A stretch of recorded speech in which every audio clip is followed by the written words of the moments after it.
안녕하세요. 솔직 담백한 부동산 이야기 모델하우스 가보고서의 무당당입니다. 오늘은 가장 많은 분들이 궁금해하시면서 가장 많은 분들이 가장 잘 모르시는 이야기, 내 집 마련에 대한 이야기를 해보려고 합니다. 사실 모델하우스 가보고서를 시청하시는 이유가 내 집 마련을 하기 위해서 하신 분들이 상당히 많으시거든요. 가장 많이 받았던 피드백이 내용이 너무 어려워요 였거든요. 사실 분양이나 내 집 마련의 특성을 모르시는 상황에서 처음 공부하시는 상황에서 들으시기에는 사실 어려운 내용들이 많거든요. 해서 천천히 아주 천천히 풀어나가는 시리즈로 준비를 했고요. 오늘은 그 첫 번째 시간입니다.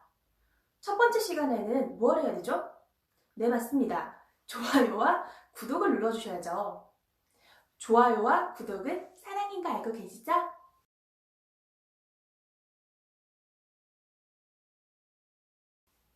알림 설정도 해주세요.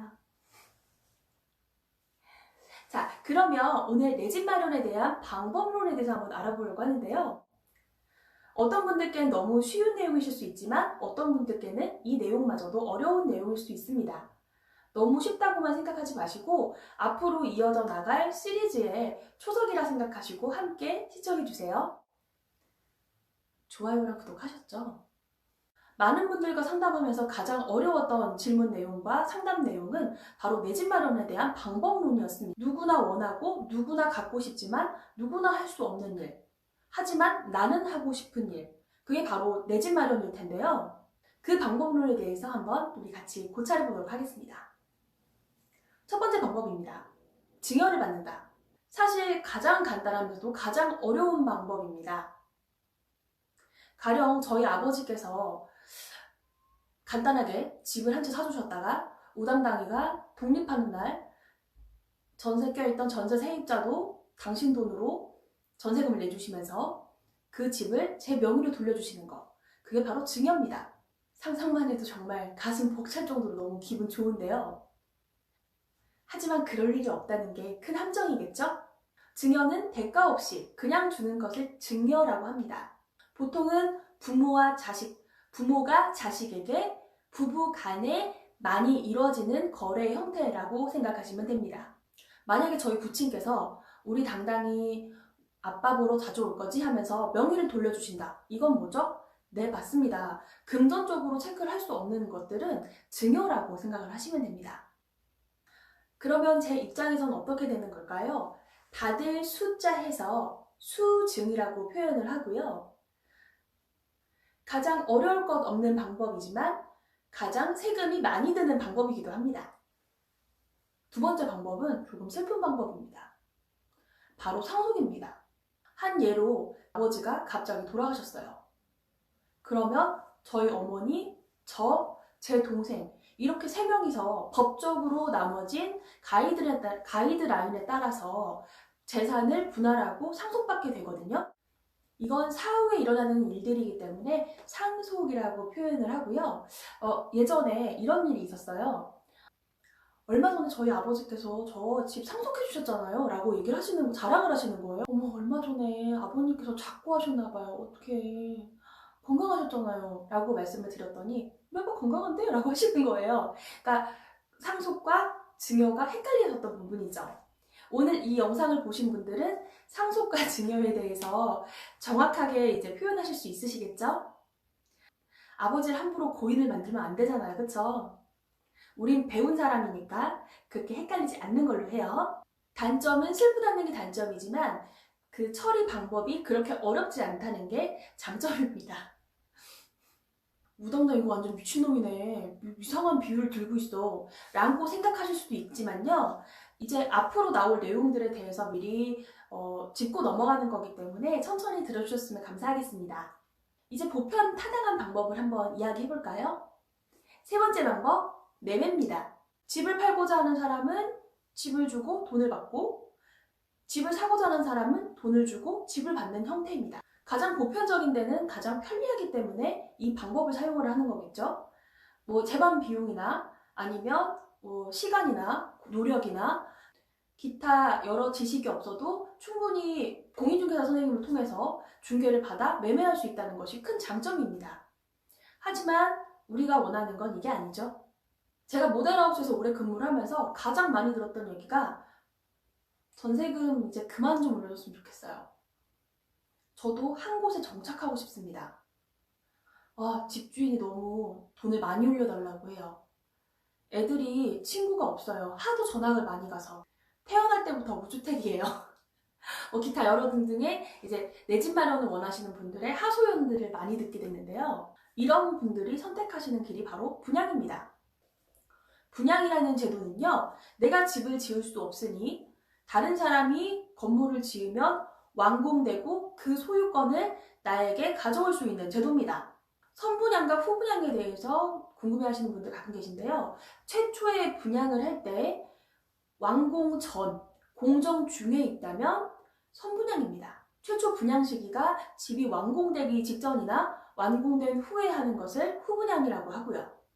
그럼 요즘 5살짜리 꼬마도 관심을 갖고 있는다는 그 분양권은 뭘까요?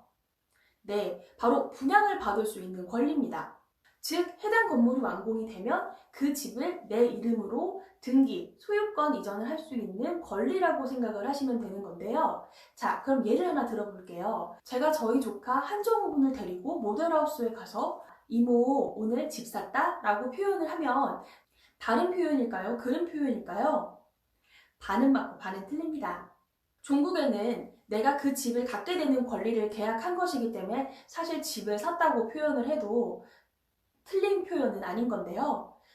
테크니컬하게 표현을 하자면 정우야, 이모가 오늘 우당탕 건설에서 계약을 했는데 우당탕 아파트 103동 23층 1호가 지어지면 그게 이제 이모 거래 라고 설명을 해야 맞겠지만 우린 그냥 집 샀다고 표현하는 걸로 하죠. 그러면 어디선가 한번 들어보셨을 입주권이라는 건 뭘까요? 그 말 그대로 입주할 수 있는 권리입니다. 재개발, 재건축, 지역주택조합 등등 조합자 붙은 주택의 권리인 건데요. 이걸 조합권이라고 표현하시는 분도 계신데요. 수학에서 이 기호 보신 적 있으시죠? 유사하다, 흡사하다, 비슷하다라고 할 때 완전 같진 않지만 비슷한 거다라고 표현할 때 이 기호를 쓰는 건데요. 재개발, 재건축, 지역주택조합 등등 조합자 붙은 사업에 그 조합원이 건물이 완공이 됐을 경우 집에 들어갈 수 있는 권리를 입주권이라고 합니다.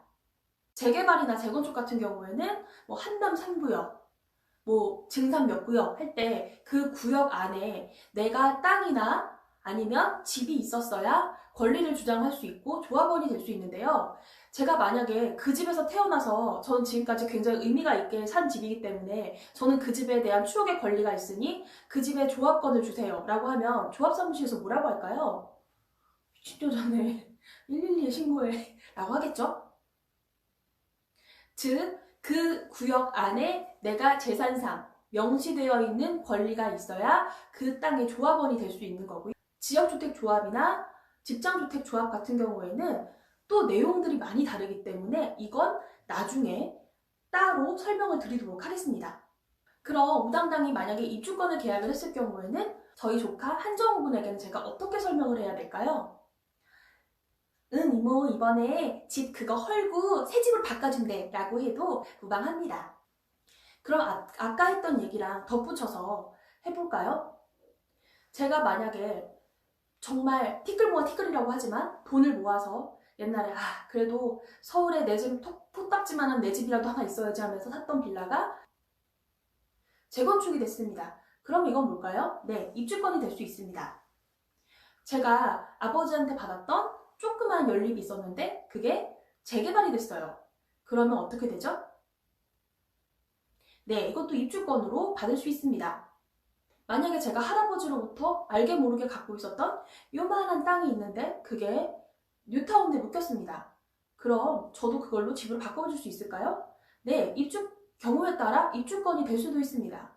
지역주택조합이나 직장주택조합의 내용은 이미 우당당의 네이버 블로그에 심도 있는 내용들이 많이 올라와 있는데요. 정 궁금하신 분들은 네이버 블로그에 들어가셔서 검색하여 보실 수 있습니다. 하지만 내용은 어렵습니다. 저러니 해도 내가 가장 적은 자본으로 쉽게 내 집 마련할 수 있는 방법이 분양이라는 방법이기 때문입니다. 그럼 분양을 왜 받아야 할까요? 우리가 왜 분양에 대해서 공부를 해야 하는 걸까요? 그건 다음 시간에 알려드릴게요. 부모님한테 받은 거 없다고, 조상님한테 받은 거 없다고 너무 서러워하지 마세요. 두 다리, 두 팔, 내 머리만 멀쩡하다면 충분히 내 집 마련할 수 있습니다.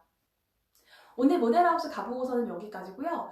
댓글 남겨주시면 궁금하신 내용들 정리해서 다음 편에 편성하도록 하겠습니다. 다음에 또 봐요.